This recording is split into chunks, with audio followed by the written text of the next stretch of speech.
Hello everyone, আসসালামু আলাইকুম। ছুটির দিনে নতুন আর একটি ব্লগ নিয়ে চলে আসছি। রান্না বান্না অলরেডি শুরু করে দিয়েছি, অনেকটা হয়ে গিয়েছে।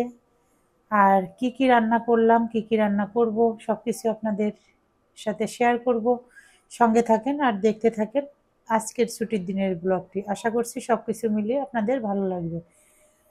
রান্না করলাম নতুন আলু, পেঁয়াজ কলি, ধনের পাতা, কাঁচামরিচ দিয়ে, সঙ্গে দিয়েছি আরও একটা কাঁচা টমেটো, কাসকি মাছের চচ্চড়ি। বন্ধুরা, এই শীতে কিন্তু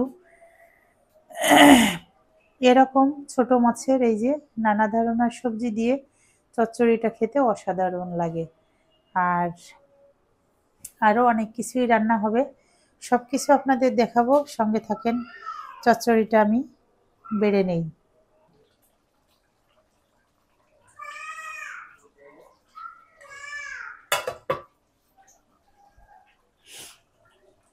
মাংস রান্না হচ্ছে, আজ হচ্ছে বাচ্চাদের বায়না ছিল যে তারা হচ্ছে মাংস দিয়ে চাউলের রুটি খাবে। আসলে চাউলের রুটি করাটা অনেক ঝামেলার কাজ। আর এখন হচ্ছে আমি বাবুকে নিয়ে খুব একটা ওরকম ফ্রি সময় পাই না যে ঝামেলার কাজগুলো হাতে নিতে। তার ভিতর দিয়েও বাচ্চাদের আসলে যেটা বায়না ধরে সেটার দিকেও মাঝে মধ্যে খেয়াল রাখতে হয়। তাই তো এই যে চাউলের রুটিও বানিয়ে নিয়েছি। আর এখানে এই যে ছেঁকে নিচ্ছি চাউলের রুটি। যারা নিয়মিত ভিডিও দেখেন তারা তো সবাই জানেন যে আমার বাসায় হচ্ছে গ্যাসের খুবই ঝামেলা।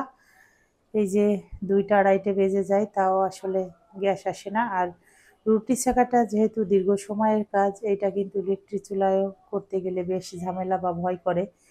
কত সময় বসে বসে ইলেকট্রিক চুলায় রুটিগুলো বানাতে হবে। যাই হোক, এখন অল্প স্বল্প গ্যাস আসছে আর আমি সেই অল্প স্বল্প গ্যাসেই এই যে রুটি ভেজে নিচ্ছি। তাই রুটিটাও আপনাদের সাথে একটু শেয়ার করলাম। রুটিটা ছেঁকা কমপ্লিট হয়ে গেল বন্ধুরা। এই যে আর রুটিটা ছেঁকে কিন্তু আমি ডাইরেক্ট পাতিলের ভিতর রাখবো না, এই যে সাইডে এভাবে ছড়াই রাখবো। তাহলে হচ্ছে রুটিটা ভালো থাকবে। একটু গরমটা কমে গেলে তারপরে হচ্ছে পাতিলের ভিতর দিয়ে দিব, তাহলে কিন্তু রুটি 6-7 ঘন্টা ভালো থাকে। আর এভাবে এই রুটিগুলো ছেঁকে নিব।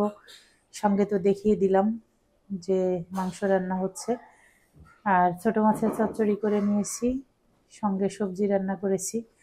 বন্ধুরা, এই ছিল আমার ছুটির দিনের আজকের ব্লগ। আর এই শীতের দিনে কিন্তু হাঁসের মাংস দিয়ে চাউলের রুটিটা মেনলি বেশি ভালো লাগে। যে কোনো মাংসের সঙ্গে ভালো লাগে, তবে সব থেকে বেশি ভালো লাগে শীতের সময় হাঁসের মাংস দিয়ে চাউলের রুটি। অবশ্যই যাদের হাঁসের মাংস পছন্দ তারা চাউলের রুটি বানিয়ে এই শীতে খাবেন। সামনে আরও বেশি যখন শীত আসবে তখন বেশি বেশি করে খাবেন।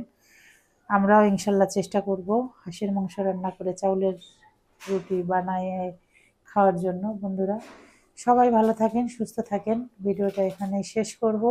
দেখা হচ্ছে নেক্সট অন্য কোনো ব্লগে। আল্লাহ হাফেজ।